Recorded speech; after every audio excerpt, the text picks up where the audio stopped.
കേന്ദ്രമന്ത്രി സുരേഷ് ഗോപി സാറിന് എൻ്റെ നന്ദി അറിയിപ്പിക്കുന്നു. അതിനോടൊപ്പം തന്നെ എൻ്റെ മോളെ അവസ്ഥ പുറലോകത്ത് അറിയിപ്പിച്ച റിപ്പോർട്ടർ ചാനലിന് അതിയായ നന്ദി അറിയിപ്പിക്കുന്നു. റിപ്പോർട്ടർ ടിവിക്കും കേന്ദ്ര സഹമന്ത്രി സുരേഷ് ഗോപിക്കും നന്ദി പറഞ്ഞ് മരുന്നുകളുടെ പാർശ്വഫലം കൊണ്ട് അപൂർവ രോഗം പിടിപെട്ട നിഹാനയുടെ കുടുംബം. കൊല്ലത്തെ 9 വയസ്സുകാരിയുടെ ദുരവസ്ഥ റിപ്പോർട്ടർ വാർത്തയാക്കിയതിന് പിന്നാലെ കേന്ദ്ര സഹമന്ത്രി സുരേഷ് ഗോപി കുട്ടിയുടെ ചികിത്സാ ചെലവും സംവിധാനങ്ങളും ഏറ്റെടുക്കുകയായിരുന്നു. പറഞ്ഞറിയിക്കാൻ പറ്റാത്ത സന്തോഷമുണ്ടെന്ന് കുട്ടിയുടെ മാതാവ് ബെൻസില പറഞ്ഞു.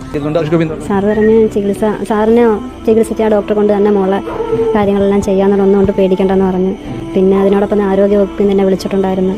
പിന്നെ പെട്ടെന്നൊരു അപൂർവ രോഗം ബാധിച്ച ഒരു കാര്യം അറിഞ്ഞ് ഞങ്ങൾക്ക് ഇത്രയും സഹായം ചെയ്തതെന്ന് ആരോഗ്യ കേന്ദ്രമന്ത്രി സുരേഷ് ഗോപി സാറിന് എൻ്റെ നന്ദി അറിയിപ്പിക്കുന്നു. അതിനോടൊപ്പം പൈസ ഇല്ലാത്തതിനെ കൊണ്ടുള്ളൊരു ബുദ്ധിമുട്ടും വിഷമവും ഒക്കെ ഉണ്ടായിരുന്നു.